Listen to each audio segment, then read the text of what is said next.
주가의 차트에서 제일 먼저 기본적으로 알아야 되는 이평선은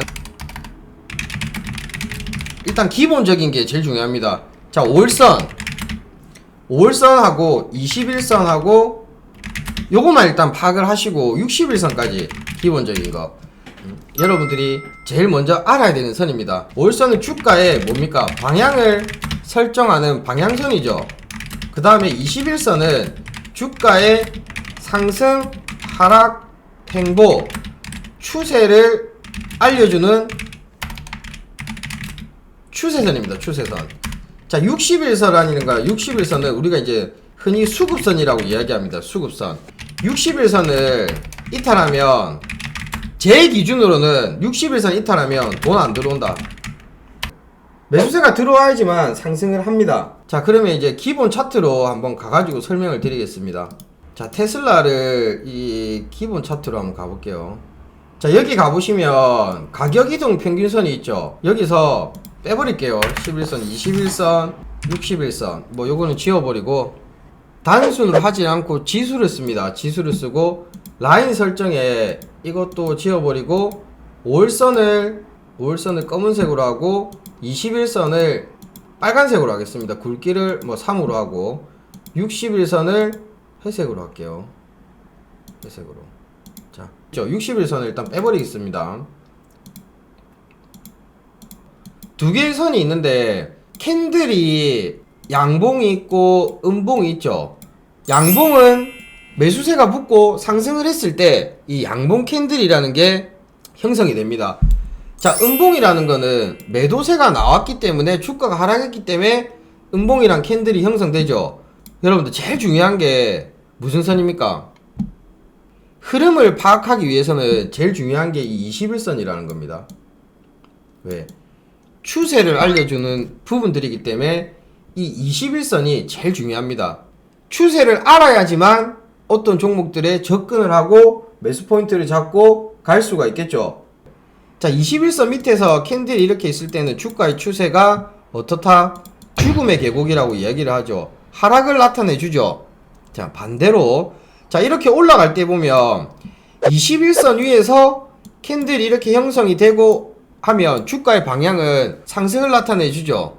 내가 단기적으로 정할 때는 5일선은 주가의 방향선이라고 합니다. 5일선. 자, 그러면 이 지점에서 하락을 했을 때 말고 올라갈 때 자, 골든 크로스를 형성시키고 난 다음에 이 5일선 위에서 캔들이 이렇게 만들어질 때는 주가의 방향을 알려주는 방향선이라고 이야기를 드렸죠. 이 방향이 어떻게 됩니까? 위로만 가죠. 자, 여기서 또 중요한 거. 그러면 내가 주가의 방향을 알려주는 방향선의 캔들이 탔는데 이익 실현은 언제 해야 됩니까? 물어보시겠죠. 이익 실현은 주가의 방향을 이탈했을 때 내가 여기를 잡았던 주가의 방향을 이탈했을 때 여기서 이익 실현을 한다는 겁니다. 저도 이게 추천을 해가지고 여기서 수익 실현을 해버렸거든요. 자, 왜 했냐고 하면 올라가는 힘이 길게 끌고 가는 포지션으로 다시 잡을 거지만 지금 나스닥의 흐름을 파악해보면 나스닥이 지금 단기에 급등하거나 끈덕지가 하나도 없다는 겁니다. 시장의 방향성에 대해서 알고 내가 차트를 보고 접근하는 거랑 모르고 접근하는 거랑은 천지 차이거든요. 자, 그럼 여러분들 지금 어떻게 생각해야 될 것 같습니까? 테슬라를 이런 지점에 잡아야 될까요? 안 잡아야 될까요? 미쳤습니까? 안 잡죠. 왜? 그냥 좀 전에 이야기 드렸던 뭐 다음날 양봉이 나와가지고 반등이 나올 수 있겠지만 지금 방향이 캔들이 21선 밑에 있기 때문에 추세를 일단은 하락으로 알려주는 신호가 나왔기 때문에 손을 안 댄다는 겁니다. 손을 대면 안 돼. 맞죠? 자, 그러면 이제 또 다른 종목들을 한번 보면 테슬라 말고 마이크로소프트 한번 보겠습니다. 마이크로소프트가 실적 발표가 있죠. 자, 마이크로소프트가 지금 우리가 이제 지지 라인이나 저항 라인을 공부하기 전에는 뭐 여기 지지 라인인데 지지 라인으로 관점을 보면 마이크로소프트는 한번 사볼 수 있는 자리죠. 근데 좀 전에 이제 주가의 차트를 볼 때 요 기준으로 접근을 한다면 마이크로소프트는 추세가 방향이 21선 밑이기 때문에 공략을 해야 될까요? 하지 말아야 될까요? 안 해야 되겠죠? 왜 합니까? 21선을 기준으로 보고 한다면 안 해야 됩니다. 맞죠 여러분들? 이해되죠? 마이크로소프트가 21선 밑에서 캔들이 있을 때는 손 안 대고 기다렸다가 캔들이 21선 위에 올라타 버렸죠. 올라탔으면 내가 이제 기본적으로 우리가 공부했던 21선의 추세를 알려주는 추세선에 탔기 때문에 공략을 한번 해볼 수는 있다.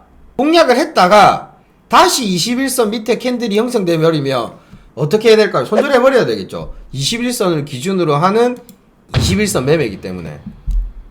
자, 마이크로소프트를 탔습니다. 탔는데 21선 위에서 캔들이 이렇게 나오고 형성이 되고 양봉이 나오든 음봉이 나오든 21선 위에서 이렇게 형성이 되면 올라가 버리죠. 올라타면 수익 실현은 어떻게 해야 될까? 여기서 해버려야 되겠죠.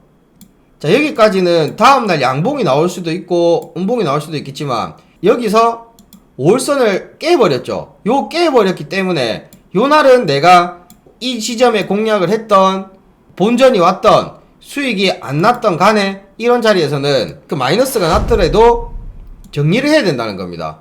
이 트레이딩으로 매매를 한다면 저 기준이 없이 한다면 그냥 작살 나버리거든요. 나는 기다렸다가 내일 한번 보겠다. 그러면 어떻게 됩니까? 안 가면 이렇게 된다는 겁니다. 이해됩니까? 주가의 차트를 볼 때 요 기준으로 본다면 그렇게 정리를 해봐야 된다. 이게 이제 60일선까지 안 보는 이유가 뭐냐면 이거 두 개만 보는 게 빠른 템포로 움직이고 빨리빨리 대응을 하기 위해서는 이 두 개의 선만 봅니다. 오케이? 이해되죠? 자, 그러면 이제 60일선이라는 거를 한번 연결해 가지고 보면 60일선을 보면서 접근을 할 때는 뭐가 중요하냐고 하면요, 60일선 위에 종목이 있을 때는 공략을 하지 말고 60일선 밑에서 캔들이 있을 때 이 캔들들이 60일선 위에서 안착이 됐을 때 뭐가 들어온다?